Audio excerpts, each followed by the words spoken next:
Hello बच्चों, कैसे हो तुम लोग? ठीक ही होगा, है ना। हर दिन के तरह आज भी हम लोग एक नया टॉपिक स्टार्ट कर रहे हैं फंक्शन का। और आज के टॉपिक का नाम है मैपिंग, जिसमें हम लोग पढ़ेंगे क्या क्या किस किस टाइप का मैपिंग होता है, कैसे प्रूफ करेंगे किसी पर्टिकुलर मैपिंग को, और वो कितना होता है, number of such type of mapping कितना होता है, और साथ ही एंड में हम लोग उस पर बेस्ड प्रॉब्लम देखेंगे। तो आइए चलते हैं, पढ़ते हैं मैपिंग। मैपिंग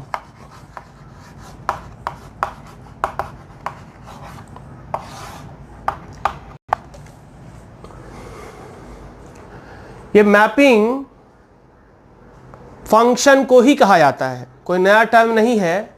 ये मैपिंग का मतलब होता है फंक्शन, ठीक है। पहले हम लोग देखते हैं मैपिंग का क्या मतलब है, मैपिंग टर्म का यूज कैसे कर रहे हैं। ए और बी दो सेट है ना। ए सेट के पास एलिमेंट है A1, A2, A3, B sets के पास एलिमेंट है B1, B2, B3, B4।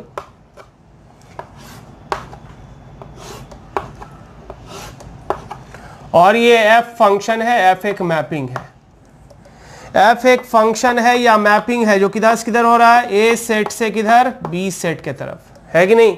a to b हो रहा है। तो यहां a1 मैप कर रहा है किसको, b1 को। a2 किसको मैप कर रहा है, b1 को। a1 और a2 दोनों का इमेज क्या है, b1, यानी a1 का मैपिंग है b1 के साथ, a1 का इमेज बन रहा है b1 के साथ, यानी A1 का इमेज है B1 और A2 का भी इमेज है B1, और इस तरह से A3 का इमेज कितना है, B3।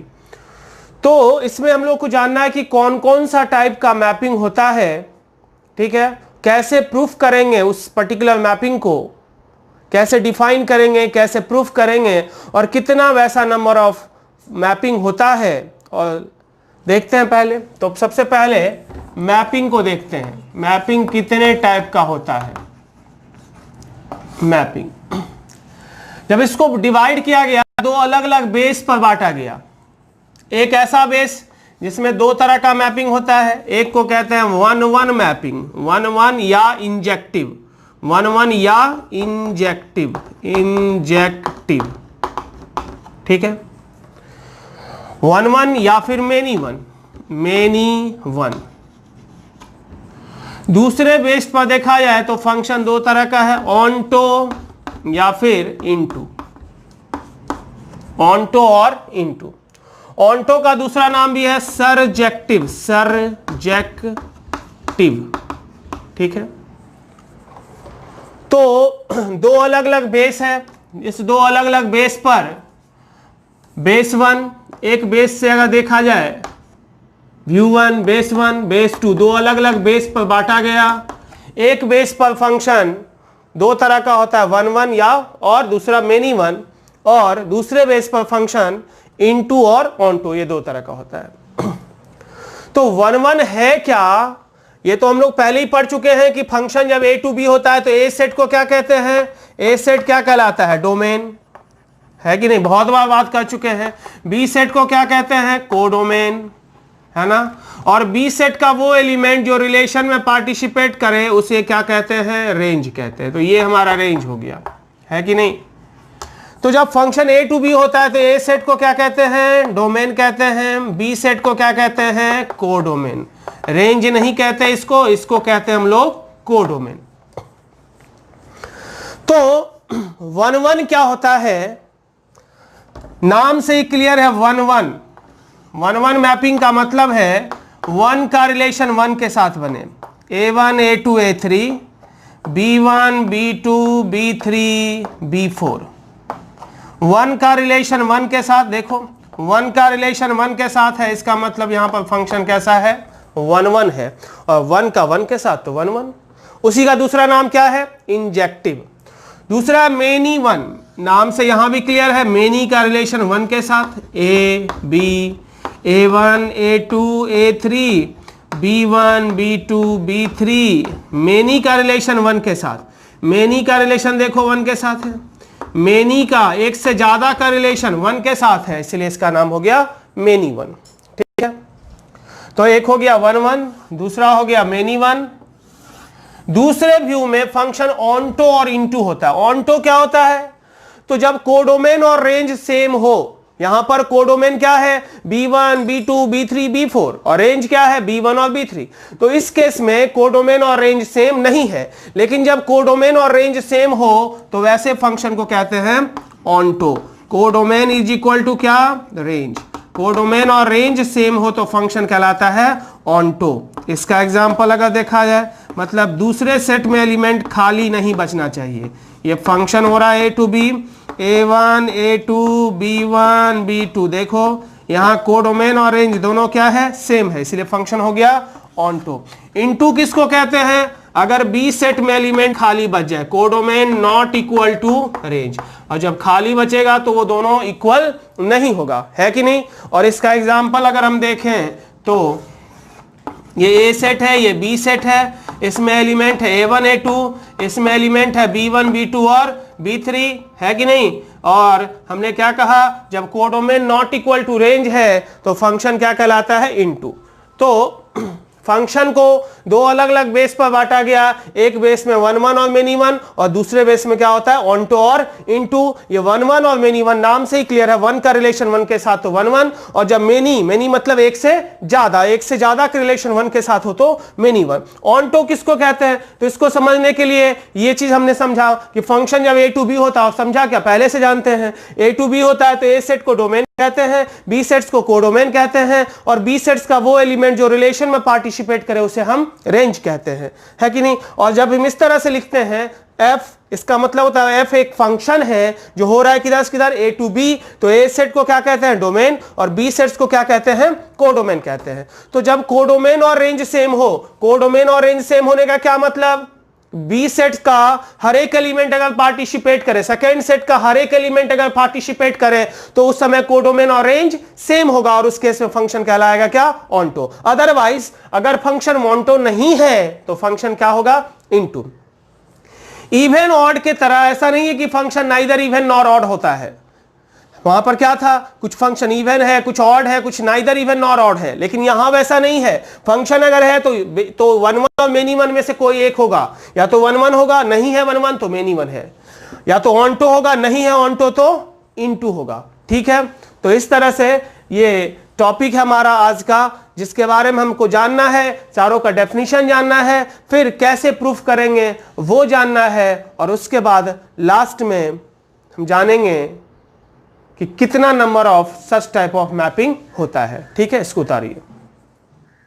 अब आगे हम लोग देख रहे हैं कि 1 1 वो फंक्शन कैसे पता चलेगा कि कौन सा फंक्शन है। वैसे तो हम लोग देख ही चुके हैं, लेकिन एक थोड़ा डेफिनेशन भी इसका जान लेते हैं, और कैसे प्रूफ करेंगे ये देखते हैं। तो पहला है 1 1 / मेनी 1, 1 1 या फिर ऑब्लिक मेनी 1, 1 1 ऑब्लिक मेनी 1। 1 1 किसको कहते हैं और मेनी 1 किसको कहते हैं, ये हम लोग देखते हैं।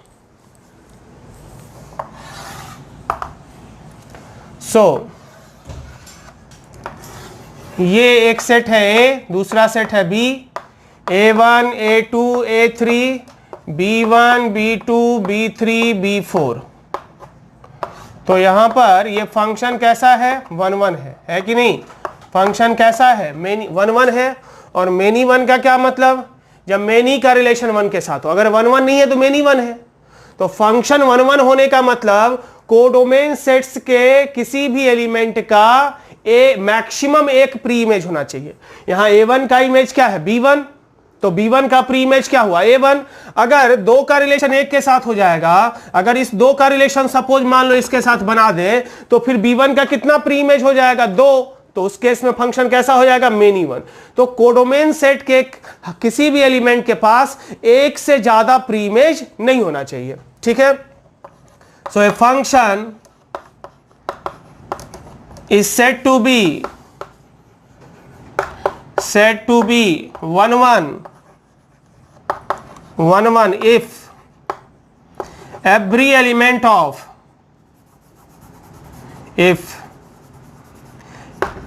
Elements of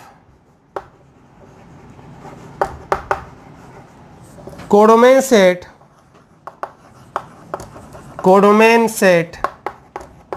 has at most one pre-image in domain set यानी प्री इमेज, एक से ज्यादा प्री इमेज नहीं होगा, otherwise called many one, otherwise called क्या, many one, called many one. ठीक है, तो यहां एक मेनी वन का भी देख लेते हैं। ये ए सेट है और ये बी सेट है, फंक्शन है एफ या जी मान लेते हैं। A1 A2 A3 B1 B2 B3, यहां देखो कैसा फंक्शन है, ये मेनी वन है, मेनी का रिलेशन वन के साथ है। तो कोडोमेन सेट्स के इस एलिमेंट के पास कितना प्री इमेज है डोमेन सेट में, एक से ज्यादा हो गया, इसलिए 1 1 नहीं है। तो ये फंक्शन है 1 1 और ये फंक्शन कैसा है, मेनी वन। ये फंक्शन कैसा है, मेनी वन। ये 1 1 फंक्शन है और ये फंक्शन है क्या, मेनी वन। ठीक है, अब है कि कैसे प्रूफ करेंगे कि कोई फंक्शन 1 1 होगा या मेनी वन होगा। सो पहला, fx1 equal to a function fx is said to be 1 1, said to be 1 1 if 1 1 कब कहलाएगा, जब fx1 बराबर fx2 हो। यहां देखो x1 और x2 अगर ये है तो fx1 और fx2 दोनों क्या है, सेम, क्योंकि fx का मतलब होता है इमेज, तो fx1 का मतलब सेम, fx1 और fx2 दोनों सेम है। तो fx1 fx2 अगर सेम है तो x1 और x2 भी सेम होना चाहिए, यहां पर अलग अलग है, इसका मतलब ये 1 1 नहीं है। 1 1 if fx1 equal to fx2, fx1 is equal to fx2 implies x1 बराबर कितना, x2।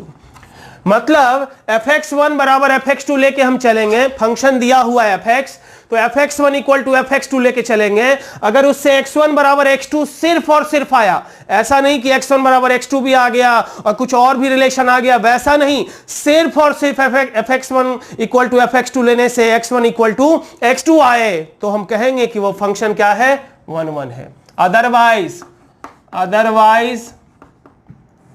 अदरवाइज क्या, many one, otherwise called many one, नहीं तो वो क्या कहलाएगा, मेनी वन कहलाएगा। ठीक है, दूसरा यही है जो यूज होता है प्लस टू में यही मेथड हमेशा यूज होता है। दूसरा है ग्राफिकली जैसे मान लो y equal to x square है, y इक्वल टू क्या है, एक्स स्क्वायर, तो y equal to x square का ये ग्राफ हो गया। एक्स एक्सिस के पैरेलल हम एक लाइन खींचे जो एक्स एक्सिस के पैरेलल है, तो इस दोनों पॉइंट का y का वैल्यू क्या है, सेम है, जबकि x क्या है, अलग अलग। x दोनों का क्या है, अलग अलग है, x दोनों का अलग अलग है, एक का x1 दूसरे का x2, लेकिन दोनों का y क्या है, सेम है। तो फंक्शन क्या हो गया, मेनी वन। एक्स एक्सिस के पैरेलल लाइन खींचेंगे, अगर वो ग्राफ को एक से ज्यादा पॉइंट पर कट करेगा तो वो फंक्शन मेनी वन होगा, और अगर मैक्सिमम एक पॉइंट पर कट करेगा तो क्या होगा, 1 1 होगा। So next point, a function will be 1 1 if any line drawn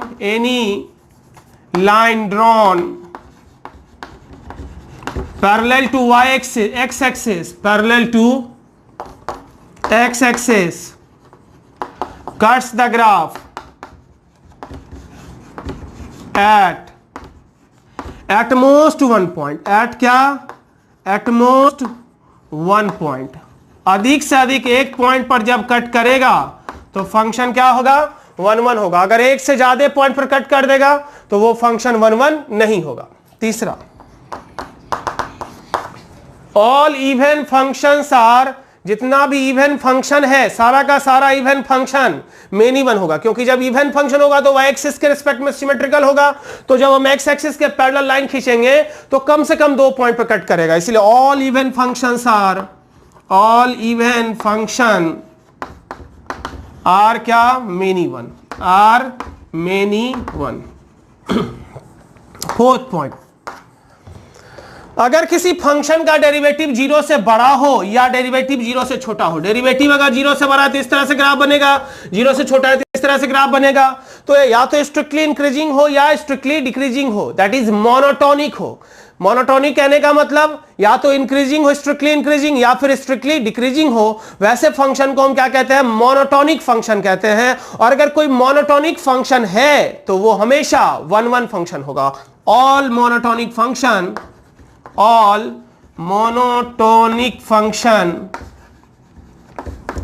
functions are 1-1, जितना भी मोनोटोनिक फंक्शन है वो क्या होगा, 1-1 होगा। फिफ्थ, हमने बात किया था एक बेसिक में ही कि अगर मैक्सिमा का केस है तो ऐसा ग्राफ में होगा, मिनिमा का केस है तो ऐसा सिचुएशन होगा, है कि नहीं। तो अगर फंक्शन के पास एक भी मैक्सिमा या मिनिमा पॉइंट अगर है तो उस केस में ग्राफ में शेप इस टाइप का आएगा, है कि नहीं, या मिनिमा है तो इस शेप में इस टाइप का आएगा। तो जब हम उस केस में जब एक्स एक्सिस के पैरेलल लाइन खींचेंगे तो कितने पॉइंट पर ग्राफ को कट करेगा, कम से कम 2 पॉइंट पर। तो वैसा फंक्शन जिसके पास वैसा फंक्शन मेन इवन होगा अगर उसके पास कम से कम एक लोकल मैक्सिमा हो या लोकल मिनिमा हो। सो a function will be many one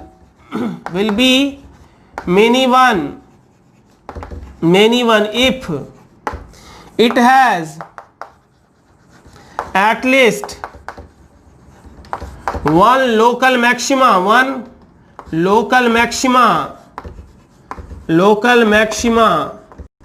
और मिनिमा। अगर उस फंक्शन के पास कम से कम एक लोकल मैक्सिमा हो या एक लोकल मिनिमा हो तो उस केस में फंक्शन कैसा कहलाएगा, मेन इवन कहलाएगा।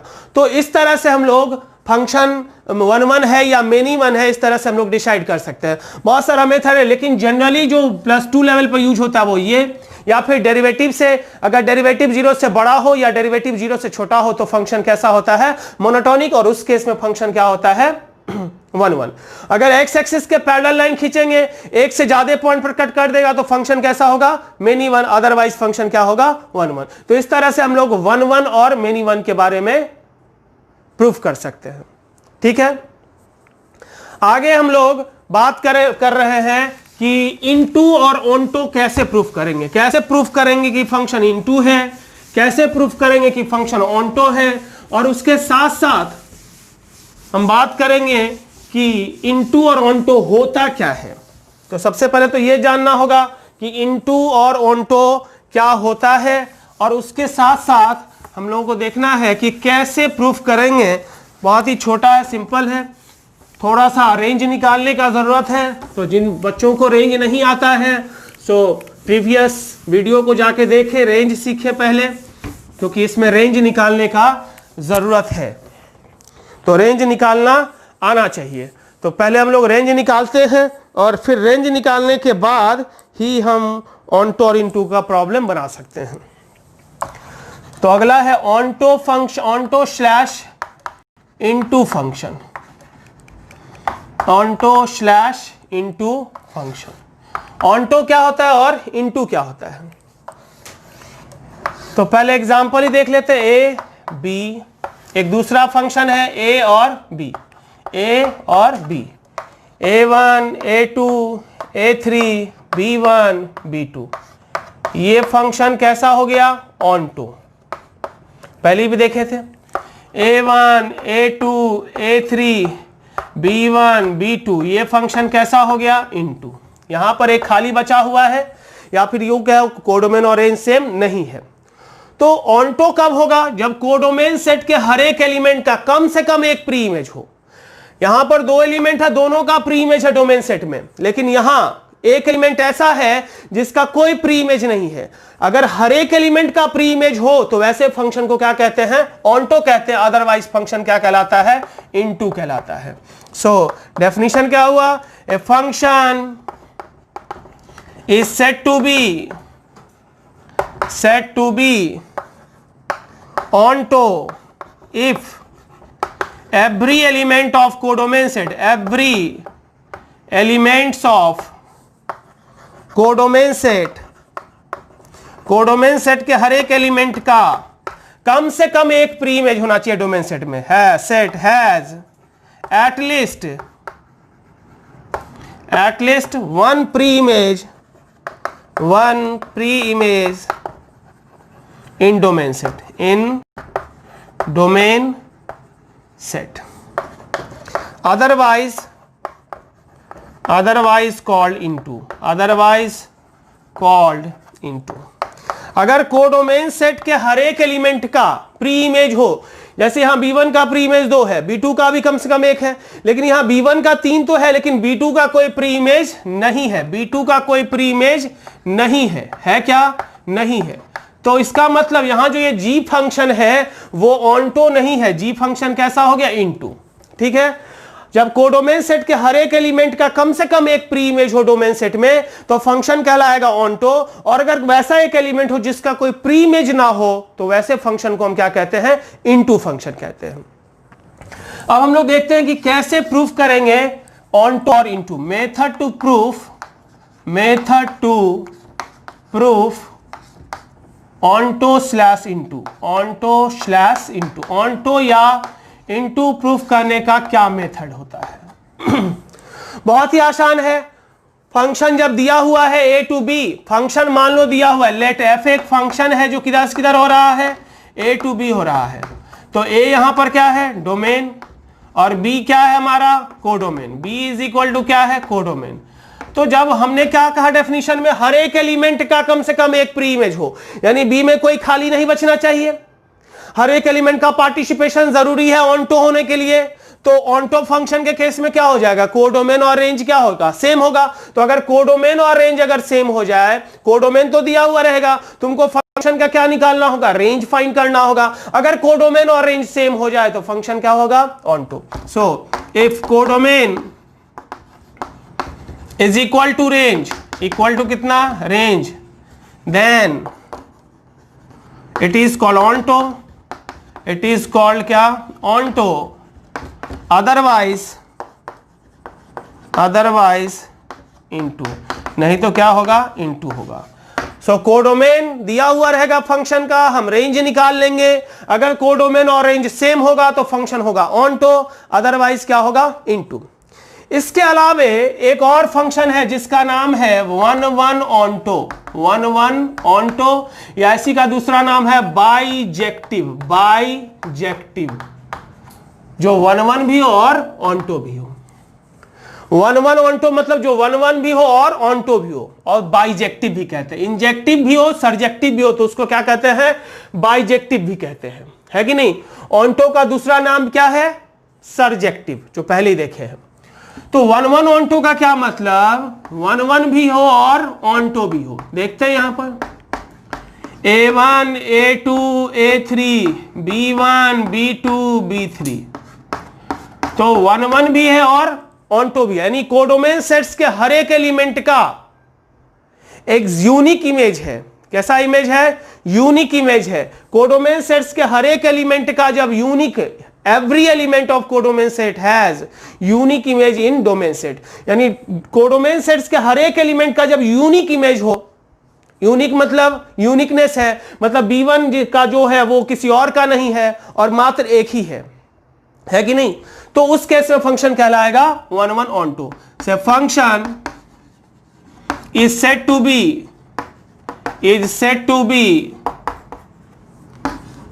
1 onto if every element of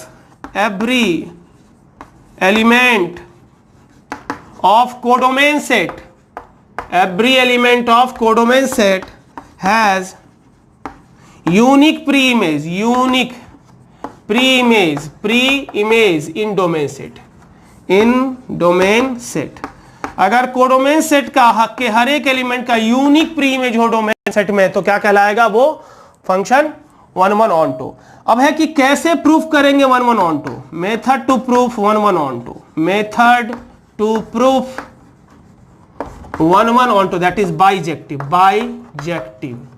bijective proof करने का क्या मेथड होगा, कैसे प्रूफ करेंगे कि फंक्शन बाइजेक्टिव है या नहीं है।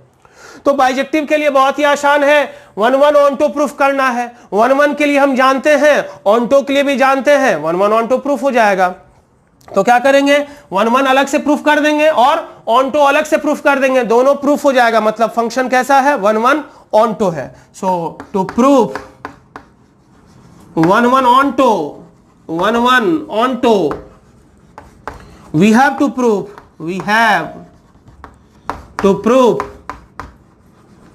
both 1 1 and on to, 1 1 and on to। हम लोगों को दोनों प्रूफ करना होगा। क्या सब प्रूफ करना होगा, 1 1 भी एंड ऑन टू भी प्रूफ करना होगा। और जब 1 1 और ऑन टू दोनों बात प्रूफ कर लेंगे तो फंक्शन कैसा हो जाएगा, 1 1 ऑन टू हो जाएगा। तो अभी तक हम लोग क्या पढ़े, किसको कहते हैं 1 1, किसको कहते हैं मेनी वन, किसको कहते हैं इनटू, किसको कहते हैं ऑन टू, किसको कहते हैं 1 1 ऑन टू, और कैसे प्रूफ किया जाएगा उस चीज के बारे में देखें। आगे हम लोग देखेंगे कि कितना वैसा फंक्शन होता है जो 1 1 होगा, नंबर ऑफ मैपिंग देखेंगे और फिर उसके बाद प्रॉब्लम बनाएंगे। ठीक है, अब हम लोग देख रहे हैं इसमें कि कितना 1 1 मैपिंग होगा, कितना डिफरेंट टाइप्स का मैपिंग होगा, उसको हम लोग देख रहे हैं। तो अब हमारा टॉपिक है number of mapping. Number of क्या, मैपिंग। ठीक है, सो नंबर ऑफ मैपिंग में हम लोगों को क्या क्या पढ़ना है।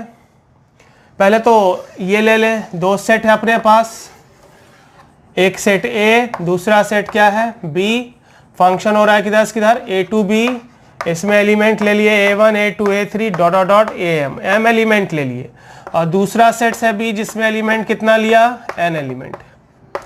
ए सेट में m एलिमेंट लिया और दूसरे सेट्स में n एलिमेंट लिया और फंक्शन हो रहा है किधर से किधर, a टू b।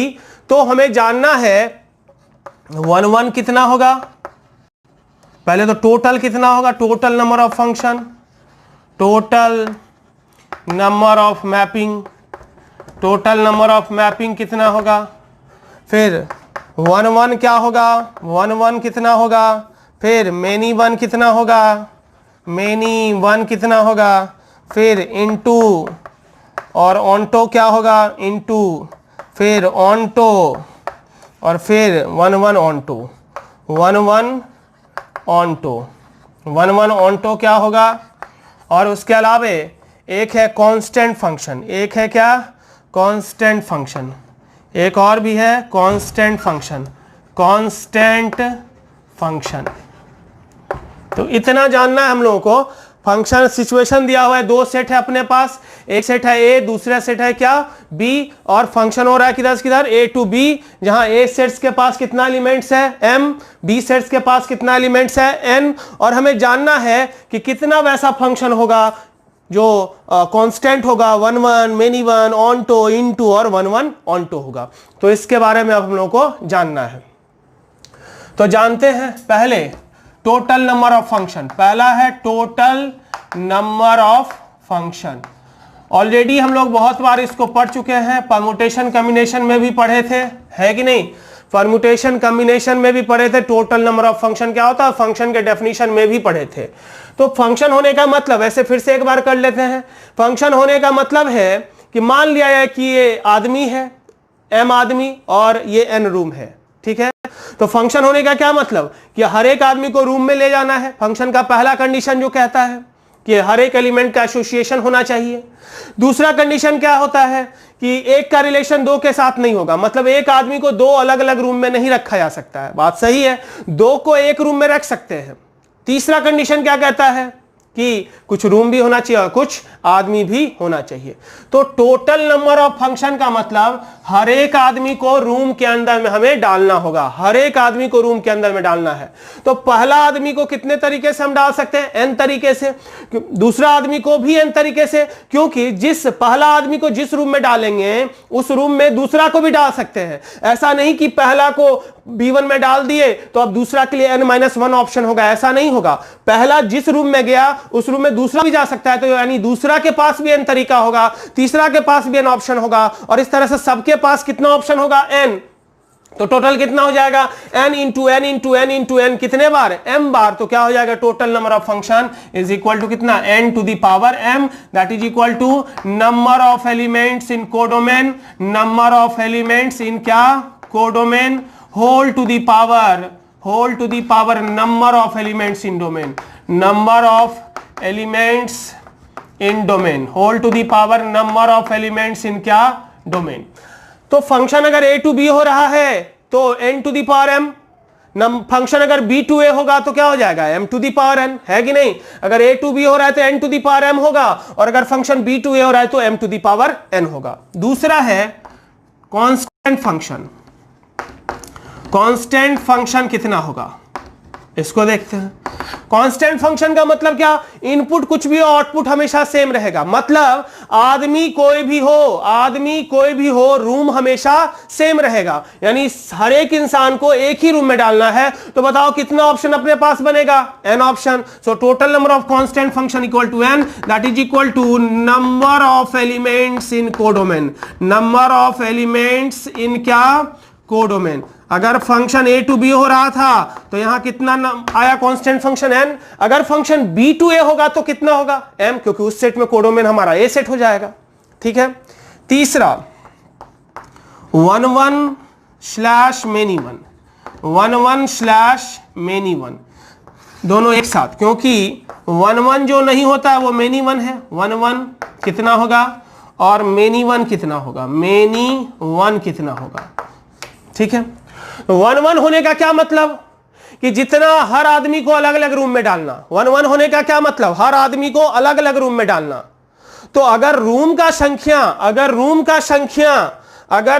संख्या आदमी से कम हो तो उस केस में क्या हर आदमी को एक एक रूम देना पॉसिबल है? हमने कहा था कि ये m आदमी है और n क्या है? रूम है। तो 1 यहां कहने का क्या मतलब? कि हर आदमी को एक रूम में डालना है ना? तो अगर रूम का संख्या आदमी के संख्या से अगर कम हो जाए तो उस केस में 1 फंक्शन नहीं होगा। होगा क्या? नहीं होगा। तो उस केस में 1 फंक्शन कितना हो जाएगा? 0।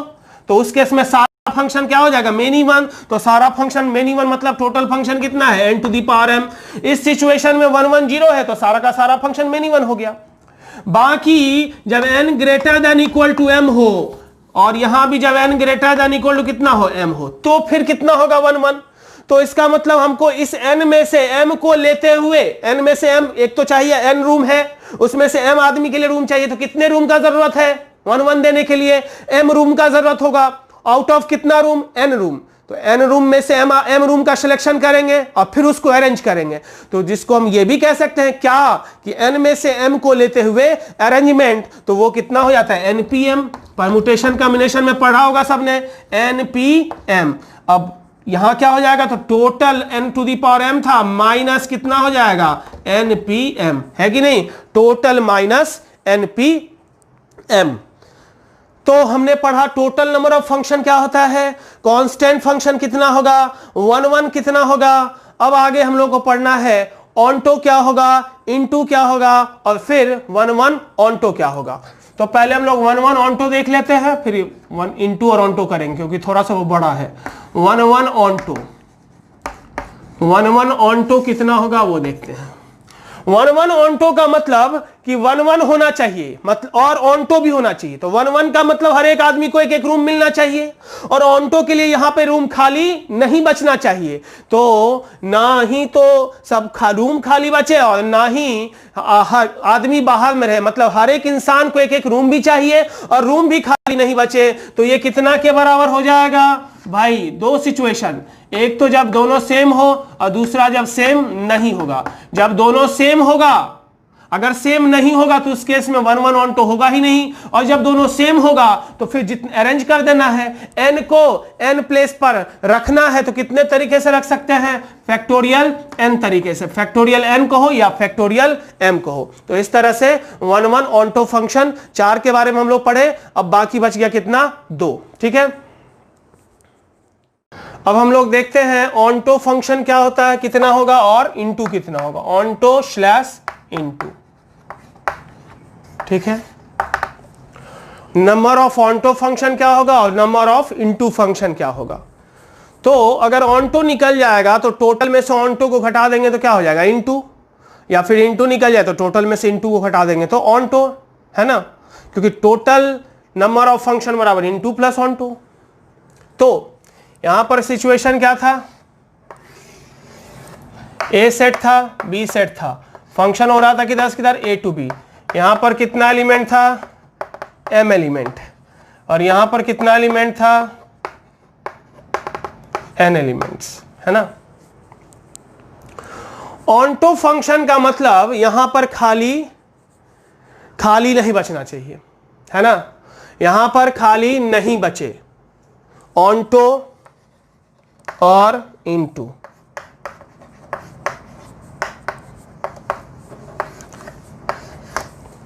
यहां पर खाली नहीं बचे तो अगर रूम का संख्या अगर आदमी से ज्यादा हो जाए, रूम का संख्या अगर आदमी से ज्यादा हो जाए तो रूम को तो खाली होना मस्ट है, अदरवाइज एक आदमी को 2 रूम में रखना पड़ेगा, यह संभव नहीं है कि नहीं। तो इस केस में ऑनटो फंक्शन कितना हो जाएगा, 0। तो इस केस में बाकी का सारा फंक्शन क्या हो जाएगा, इनटू, सारा फंक्शन है कितना है, n to the power m। और जब n less than equal to m हो, n less than equal to m हो, और यहां भी है जब n less than equal to m हो तो ऑनटो क्या होगा और इनटू क्या होगा, क्योंकि n ग्रेटर देन m के लिए ऑनटो फंक्शन 0, ऑनटो कितना 0, तो ये सारा फंक्शन क्या हो गया, इनटू हो गया। बाकी इस सिचुएशन में ऑनटो कितना होगा, तो ये एक थ्योरी परम्यूटेशन कॉम्बिनेशन का है, सबने पढ़ा होगा, distribution of m distinct objects. m को हमको डालना है कितने में, n बॉक्स में, n रूम में। तो देखो अपने पास n रूम है, कितना रूम है, n, फर्स्ट, सेकेंड, थर्ड, और इस तरह से n-1 और n, first, second, third, n-1 और n। और अपने पास ऑब्जेक्ट कितना है, m ऑब्जेक्ट है, क्या सब, a1 a2 a3 dot dot dot कितना, m ऑब्जेक्ट है। इसको डालना है इस तरह से इसमें कि कोई भी बॉक्स खाली ना बचे, कोई भी बॉक्स खाली नहीं बचे। तो मान लेते हैं कि NAI उस नंबर ऑफ वे को डिनोट कर रहा है जिसमें ith पोजीशन का एलिमेंट क्या है, खाली है। हम उल्टा चल रहे हैं, ith अगर खाली है तो क्या होगा, तो ith अगर खाली है तो बाकी को कितने में रखना होगा, बाकी को m ऑब्जेक्ट को कितने तरीके में बॉक्स के अंदर रखना है, n-1 बॉक्स में। तो फर्स्ट के लिए n-1, सेकेंड के लिए भी n-1, तो क्या हो जाएगा, so that is equal to n-1 to the power कितना, m।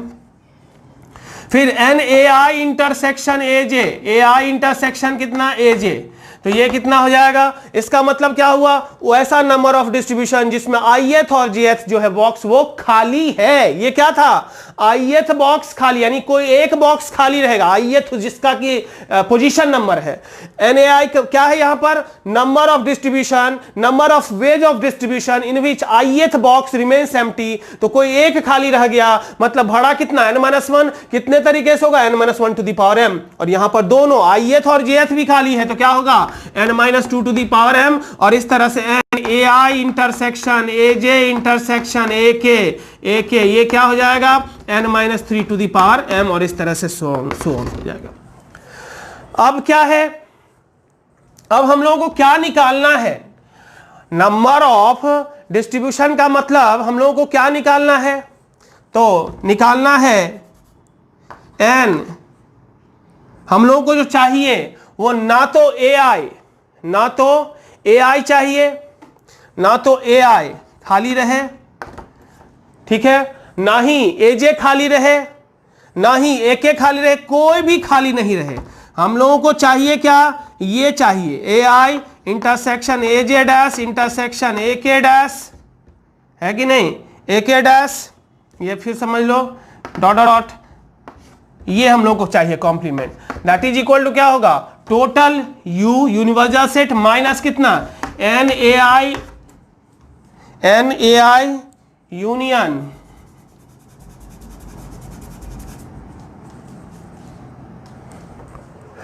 हाँ, तो हम लोगों को क्या चाहिए, ये चाहिए, ये में से कोई भी खाली नहीं है, ना तो ए आई ना ही ए जे ना ही A K, so N union minus N A I union कितना, ए जे यूनियन कितना, डॉट डॉट डॉट, ठीक है, इसका complement. So this is equal to U मतलब क्या, टोटल कितना है हमारे पास, N to the power M minus, अब देखो ये लॉज ऑफ इंक्लूजन एक्सक्लूजन से पढ़ा होगा, तो इसका वैल्यू कितना होता है, ये पढ़ा होगा N A union B union C, क्या होता है, N A plus N B plus N C minus दो का intersection, A intersection B minus N B intersection C minus N C intersection A plus N A intersection B intersection कितना C. तो पहले single वाला है कि नहीं, तो 3 गो में सिंगल वाला क्या गो बनेगा, 3 गो 3c1, यहां पर n गो है, क्या गो है, n गो, तो n गो में सिंगल वाला क्या गो बनेगा, nc1, और एक के लिए वैल्यू कितना दिया हुआ है, n-1 to the power m। जैसे यहां na nb nc है तो 3 गो है और तीनों का वैल्यू तो दिया हुआ है, na किसी एक के लिए n-1 टू दी पावर कितना दिया हुआ है m। फिर साइन दो के केस में साइन बदल जाएगा, तो दो वाला कितना होगा, nc2 गो और n-2 to the power m plus कितना, फिर साइन बदलते जाता है, nc3 n-3 to the power m minus dot dot dot. तो ये जो आया टोटल, ये क्या आया, ऑन्टो, ये क्या आया टोटल, ये ऑन्टो हुआ, ये ऑन्टो जब इतना हुआ, ये जो टोटल है वो ऑन्टो हुआ, तो टोटल माइनस ये जो पूरा है, ये जो पूरा है वो क्या आया, ऑन्टो। तो टोटल माइनस समथिंग बराबर ऑन्टो है, इसका मतलब ये जो समथिंग है वो क्या हो गया, ये जो समथिंग है वो क्या हो गया, इनटू, तो ये बाहर वाला क्या हो गया, ऑन्टो, और ये अंदर वाला क्या हो गया, इनटू, है कि नहीं, बाहर वाला हो गया ऑन्टो और अंदर वाला हो गया क्या, इनटू, ठीक है। तो ये तो पढ़ा ही होगा ना, ये नहीं पढ़ा है क्या, यहां पर क्या हम कह रहे हैं, फिर से एक बार समझो, यहां पर है कि हम मान के चल रहे हैं कि कोई एक NAI क्या है, number of ways of distribution, ये क्या है, number of ways of distribution in which ith box remains empty, ith box remains empty, ith box जो कोई है वो खाली है, तो कितने तरीके से होगा, तो कोई एक अगर खाली है तो बाकी तो n-1 भरा हुआ रहेगा, तो कोई एक के लिए n-1 तरीका होगा, तो टोटल तरीका कितना होगा, n-1 to the power m। फिर यहां कोई 2 खाली रहे, उसके लिए 2 खाली रहेगा तो बच जाएगा n-2, so n-2 to the power m, 3 के लिए n-3 to the power m, लेकिन हमको तो ये चाहिए कोई एक और उसका कॉम्प्लीमेंट, मतलब कोई भी खाली नहीं चाहिए, तो कोई किसी सेट का कॉम्प्लीमेंट मतलब क्या होता है, u माइनस वो सेट होता है, और that is equal to n to the power m minus, चूंकि इसमें बहुत सारा है तो क्या गो है, n गो है, तो यहां सिंगल 3 गो जब सेट रहता है तो सिंगल वाला कितना होता है, 3 गो, क्या गो, 3 गो, कैसे 3c1, वैसे यहां n में से सिंगल वाला क्या होगा, nc1, और एक के लिए वैल्यू दिया हुआ है। फिर साइन बदलेगा, डबल वाला पे आता है इंटरसेक्शन में माइनस साइन, तो साइन बदल गया, 3c2 3 गो, यहाँ n गो है तो n में से 2 का सिलेक्शन कितने तरीके से होगा, nc2 तरीके से, तो वो आया, फिर प्लस, फिर 3 वाला तो nc3 into n-3 to the power m, और इस तरह से हमारा कैलकुलेशन आया। तो ये टोटल है ऑन्टो, तो ये टोटल माइनस समथिंग बराबर जब ऑन्टो है तो इसका मतलब ये समथिंग क्या है, इनटू है, ठीक है। तो इस तरह से हमने क्या क्या पढ़ा, 1 से 1 मेनी 1 इंटू ऑन्टो 1 ऑन्टो, है कि नहीं, वो होता क्या है, क्या उसका डेफिनेशन है, कैसे हम लोग इसको प्रूफ करेंगे, और कितना वैसा फंक्शन 1 इंटू वगैरह वगैरह होता है। अब इस पर बेस्ड हम लोग आइए कुछ क्वेश्चन को देखते हैं, ठीक है। अब इस पर बेस्ड कुछ क्वेश्चन को देखते हैं, 2-3 क्वेश्चन। पहला क्वेश्चन है, let a equal to all real except 3 and b equal to all real except 1, और फंक्शन a इक्वल टू दिया हुआ है। फर्स्ट का देखते हैं क्या कह रहा है, a सेट दिया हुआ है, a इक्वल टू कितना है, ऑल रियल एक्सेप्ट 3, और b इज इक्वल टू क्या दिया हुआ है, ऑल रियल एक्सेप्ट कितना 1, ऑल रियल एक्सेप्ट कितना 1, a और b सेट दिया हुआ है। फंक्शन हो रहा है किधर से किधर, a to b और fx दिया हुआ है क्या, fx इक्वल टू है x minus 2 by x minus 3। पूछ रहा है इज f बाइजेक्टिव, ये क्वेश्चन है कि क्या f बाइजेक्टिव है, ये पूछ रहा है। बाइजेक्टिव है मतलब क्या, 1 1 ऑन्टो है कि नहीं ये पूछ रहा है। तो हम क्या करना होगा, हमको क्या करना होगा, या तो 1 1 प्रूफ करें या ऑन्टो प्रूफ करें। तो 1 1 के लिए पहले करेंगे, 1 1 के लिए है ना। तो fx दिया हुआ है, fx 1 कितना हो जाएगा, x1 minus 2 by x1 minus 3, fx 2 बराबर क्या होगा, x2 minus 2 by x2 minus कितना 3। नाउ हम लोग क्या करेंगे, fx1 इक्वल टू fx2 लेके चलेंगे और फिर अगर x1 बराबर x2 सिर्फ आता है तो फंक्शन क्या होगा 1 1। So fx1 is equal to fx2 implies x1 minus 2 by x1 minus 3 is equal to x2 minus 2 by x2 minus कितना 3। क्रॉस मल्टीप्लिकेशन करते हैं तो क्या होगा, यहां से करते हैं x1 x2 minus 3x1 minus 2x2 plus 6 is equal to x1 x2 minus 2x1 minus 3x2 plus कितना 6। x1 x2 कैंसिल हो गया, 6 6 भी कैंसिल हो गया। अभी देखो इधर यहां पर क्या है माइनस 3x1 और इधर क्या है माइनस 2x1, इसको इस साइड लाएंगे तो क्या बचेगा minus x1 equal to minus 2x1 इस साइड में है और इधर माइनस 2x2 है। इधर पे एक मिनट, इधर मतलब माइनस 2x2, तो यहाँ पे कितना बचेगा minus 3x2। So minus 3x2, ये तो 2 सही है, 3x2। हाँ तो x2 में क्या बचेगा, इधर माइनस 3x2, इधर जाके प्लस होगा तो माइनस x2, यानी यहाँ से क्या हो गया x1 इक्वल टू x2। तो fx1 बराबर fx2 लेके चले थे और x1 बराबर क्या आ गया, x2 आ गया। इसका मतलब फंक्शन कैसा है 1 1 है, इसका मतलब f इज 1 1, f इज क्या 1 1। अब ऑन्टो करना है, ऑन्टो के लिए क्या करना होता है, कोडोमेन इक्वल टू रेंज। तो यहाँ कोडोमेन कौन सा सेट है, b, तो b दिया हुआ है, यानी ये हमारा कोडोमेन दिया हुआ है, हमको रेंज निकालना होगा। तो रेंज निकालते हैं, ऑन्टो के लिए चेक करते हैं। तो कोडोमेन इक्वल टू रेंज, तो लेट इसको y मान लेते हैं रेंज निकालने के लिए, y इज इक्वल टू कितना x minus 2 by x minus 3। So x minus 2 equal to x y minus कितना 3y, x इधर लाते हैं x इंटू 1 माइनस कितना y इज इक्वल टू ये इधर जाके प्लस 2 माइनस कितना 3y। So x equal to कितना होगा 2 माइनस 3y अपॉन कितना 1 माइनस y।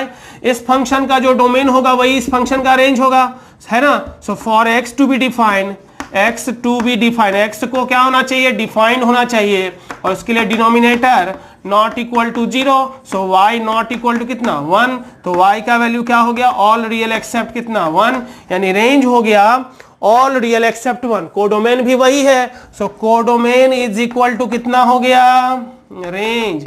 और जब कोडोमेन बराबर रेंज हो गया इसका मतलब f इज कैसा ऑन्टो। तो पहले 1 1 था, अभी क्या हो गया ऑन्टो है, इसका मतलब फंक्शन फाइनली क्या है 1 1 ऑन्टो है। क्लियर है। दूसरा क्वेश्चन कह रहा है, इसमें किसी को दिक्कत है, आसान है। 1 1 के लिए fx1 और fx2 लेके चले, ऑन्टो के लिए हमने रेंज निकाल दिया और कोडोमेन और रेंज, चूंकि कोडोमेन दिया हुआ है, फंक्शन हो रहा है a टू b, तो कोडोमेन है b सेट, कोडोमेन दिया हुआ था जो कि रेंज के बराबर आया, तो फंक्शन क्या हो गया ऑन्टो हो गया। ठीक है, अगला प्रॉब्लम देखते हैं क्या है अगला प्रॉब्लम। क्वेश्चन नंबर 2 कह रहा है कि इफ द फंक्शन f है, f एक फंक्शन है जो किधर से किधर हो रहा है all real to a, r to a हो रहा है, r सेट से a सेट की तरफ हो रहा है, जहां r क्या होता है set of all real numbers, है कि नहीं, और a सेट की तरफ हो रहा है, फंक्शन भी दिया हुआ है। तो पूछ रहा है, और वो है कि सरजेक्शन है, f जो है वो हो रहा है किधर से किधर r टू a, फंक्शन है f जो ऑल रियल टू a हो रहा है a सेट की तरफ, और fx जो है fx equal to x square by X square plus 1, this is surjection, surjection. और हम लोगों को क्या निकालना है, फाइंड ए सेट फाइंड करना है। ए क्या होगा, ए कितना होगा ये निकालना है। ए निकालने का क्या मतलब निकालना है हम लोग को, कोडोमेन फाइंड करना है। लेकिन चूंकि फंक्शन कैसा है, सर्जेक्शन। सर्जेक्शन मतलब क्या, ऑन्टो। चूंकि फंक्शन ऑन्टो है तो कोडोमेन तो निकालना ए है, ए मतलब कोडोमेन। लेकिन चूंकि फंक्शन सर्जेक्शन है इसलिए कोडोमेन क्या होगा, तो जो रेंज होगा, यानी मिला जुला के इसका हमें रेंज निकालना है। तो निकालते हैं, let y is equal to x square by कितना, एक्स स्क्वायर प्लस 1 है कि नहीं। So X square is equal to x square Y plus कितना y, X square into 1 minus Y equal to कितना 0। अब इस यहां पर चूंकि y फंक्शन है किसका, x का, तो रेंज का क्या मतलब, वैसा y जिसके लिए x डिफाइंड हो, वैसा y जिसके लिए x क्या हो, डिफाइंड हो। x डिफाइंड हो का क्या मतलब, इस इक्वेशन का जो है रूट्स डिफाइंड हो, जिसके लिए इस इक्वेशन का क्या हो, x डिफाइंड होना चाहिए। जब y x का फंक्शन है तो रेंज का क्या मतलब होता है, वैसा y जिसके लिए x डिफाइंड हो। x डिफाइंड हो मतलब चूंकि x में क्वाड्रेटिक इक्वेशन है तो x डिफाइंड होने का मतलब इस इक्वेशन का रूट्स डिफाइंड होना। और किसी भी क्वाड्रेटिक इक्वेशन का रूट्स कब डिफाइंड होता है, जब d greater than equal to 0। So for x to be defined, x to be क्या डिफाइंड, x को डिफाइन होने के लिए d greater than equal to 0 होना चाहिए इसका। तो d मतलब B square minus 4ac, c मतलब कितना माइनस वाई, तो प्लस वाई हो जाएगा, ग्रेटर देन इक्वल टू कितना 0। तो इसको सॉल्व करते हैं। सो रूट्स क्या सब आया, 0 और 1। तो y स्क्वायर का ऑप्शन निगेटिव है तो बीच में कैसा साइन होगा, अपोजिट, बाहर में क्या सेम। तो y का वैल्यू कहां से कहां तक आ गया, 0 से लेके कहां तक 1 तक, 0 से लेके कहां तक 1 तक y का वैल्यू आया, 0 से लेके 1 तक y का वैल्यू आया। तो y का मतलब क्या, रेंज आ गया 0 से लेके 1 तक। तो हमें तो वही निकालना था, a फाइंड करना था। a मतलब क्या, कोडोमेन, और कोडोमेन क्या होगा, तो जो रेंज होगा। क्यों, क्योंकि फंक्शन कैसा है, सर्जेक्शन है। तो फाइनल आंसर a का क्या वैल्यू हो गया। सो इसका मतलब a is equal, a belongs to, a equal to set कौन सा हो गया, 0 से लेके कहां तक 1 तक। ठीक है। तीसरा सवाल है, वो भी कुछ इसी टाइप का दिया हुआ है।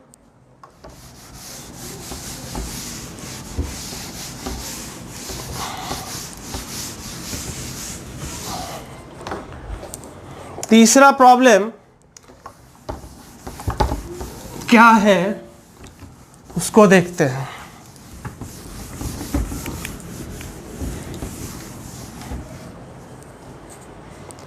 तीसरा कह रहा है कि f एक फंक्शन है जो किधर से किधर हो रहा है, x टू y हो रहा है ना। और fx दिया हुआ है, कितना दिया हुआ है fx, a sin x plus pi by 4 plus कितना b cos x प्लस कितना c, ये दिया हुआ है। और क्या कह रहा है, if f is both 1 1 and onto find x and y। f जो फंक्शन है वो दोनों है, क्या सब है, दोनों 1 1 भी है और ऑन्टो भी है।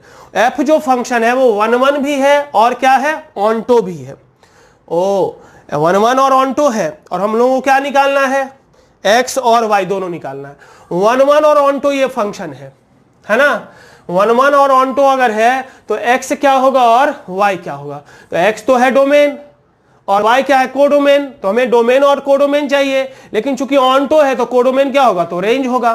तो जो इसका रेंज होगा वही y सेट हो जाएगा। तो पहले तो रेंज निकाल लेते हैं इसका। So this is equal to कितना, इसको एक्सपेंड कर देते हैं तो क्या हो जाएगा, sine x into cos pi by 4 अब प्लस कॉस x इंटू कितना साइन पाई बाई 4 अब प्लस कितना b कॉस x अब प्लस कितना c। So this is equal to a by root 2 into sine x plus a by root 2 अब plus b into कितना cos x अब plus कितना c। अब इसका रेंज क्या होगा, तो भाई ये तो वही फॉर्म हो गया, a ये कितना, इस पूरे को मान लिया क्या b या प्लस c। तो इसका रेंज क्या होगा, क्योंकि हमें y सेट निकालना है, चूंकि फंक्शन 1 1 ऑन्टो है तो y इज इक्वल टू क्या, range of f। y equal to क्या होगा, range of f, because f is 1 1 onto 1 1 onto. y तो वैसे कोडोमेन है, लेकिन कोडोमेन किसके बराबर होगा? रेंज के, क्योंकि फंक्शन कैसा है? 1 1 ऑन 2 है, तो इसका रेंज क्या हो जाता है? c माइनस रूट अंडर ए स्क्वायर प्लस बी स्क्वायर, यानी a बाय रूट 2 का होल स्क्वायर अब plus a by root 2 plus b का whole square. c minus root under ए स्क्वायर प्लस बी स्क्वायर से क्या? c प्लस रूट अंडर ए square मतलब a by root 2 का whole square plus a by root 2 plus b का क्या? Whole square. तो यही हो गया रेंज, और यही जो रेंज होगा वही कौन सा सेट हो गया? y सेट हो गया। ठीक है, इतना क्लियर है। अब आगे इसमें कह रहा है हम लोगों को क्या? डोमेन भी निकालना है। तो चूंकि 1 1 ऑन 2 फंक्शन है, तो फाइनली ये फंक्शन अगर हम इसको कन्वर्ट कर दें a sin थीटा प्लस, ये रेंज हम लोगों को पूछ रहा है कि ये फंक्शन कैसा है? 1 1 ऑन 2 है। फंक्शन है कैसा? 1 1 on 2, a sin x plus b cos x plus c, ये 1 1 ऑन 2 है। तो अगर हम इसको a मान लिया और इसको क्या मान लिए? b, है ना। इसको हमने मान लिया लेट a, ये सपोज a है, लेट कर लिए, और ये भी मान लिए क्या? b है, लेट कर लिए। तो अब हमारा fx कितना हो गया? fx इज इक्वल टू कितना हो जाएगा? a sin x प्लस कितना? b cos x प्लस कितना? c। So this is equal to कितना हो जाएगा? रूट अंडर ए square plus B square into कितना? ये हो जाएगा a by root under A square plus B square, जिसको हम लोग साइन एक्स प्लस अल्फा कह सकते हैं। साइन एक्स प्लस क्या कह सकते हैं? अल्फा। जहां कॉस अल्फा का वेयर कॉस अल्फा बराबर क्या होगा? Cos alpha equal to a by root under कितना? A square plus B square. ये हो जाएगा हमारा कॉस अल्फा का वैल्यू। तो अब पूछ रहा है कि इस फंक्शन का क्या निकालना था? डोमेन निकालना था। किस सिचुएशन में? फंक्शन कैसा है? 1 1 ऑन 2 है। फंक्शन कैसा है? 1 1 ऑन 2। तो 1 1 ऑन 2 साइन फंक्शन 1 1 ऑन 2 कहां पर शो करता है? माइनस पाई बाई 2 से पाई बाई 2 में। So for fx to be 1 1 on 2, fx को 1 1 ऑन 2 होने के लिए x का जो वैल्यू है, क्योंकि ये फंक्शन साइन है और साइन 1 1 ऑन 2 कहां पर होता है? माइनस पाई बाई 2 से पाई बाई 2 में। तो साइन का जो एंगल है x प्लस अल्फा, इसका वैल्यू क्या होना चाहिए? माइनस पाई बाई 2 से लेकर कहां तक होना चाहिए? पाई बाई 2 तक, है कि नहीं? तो x का वैल्यू क्या होगा? Minus pi by 2 minus alpha से लेकर कहां तक? पाई बाई 2 माइनस अल्फा तक। तो x का वैल्यू आ गया, यानी डोमेन हमारा आ गया क्या? Minus pi by 2 minus alpha से कहां तक? पाई बाई 2 माइनस अल्फा तक। वेयर अल्फा का वैल्यू कितना है? Alpha is equal to cos inverse कितना? a by root under A square plus B square. और जहां a और b का वैल्यू क्या है? ये एक था और ये क्या था? b। a और b का वैल्यू चाहो तो तुम पुट कर सकते हो। तो क्वेश्चन वही था, थोड़ा सा हल्का बड़ा कर दिया था कैलकुलेशन की वजह से।